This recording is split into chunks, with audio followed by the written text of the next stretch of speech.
Да не догонит он ни за что на свете его.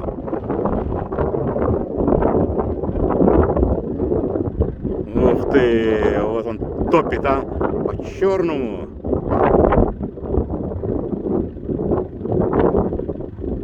Турик за ним пошел. Ну там уже собаки есть. Там уже собаки, вот это надо уже убирать.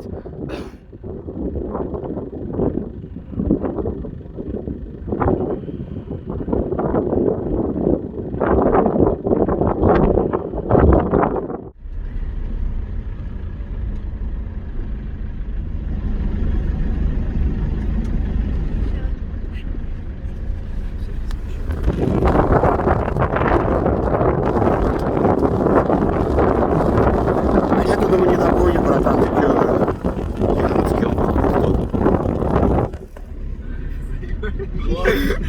Вот ему тренировка. Остановись, Арсен. Он его боится. Не трогай. Конечно, боюсь, там такая махина стоит. Пашу, понты прогнал, блядь. Побегал.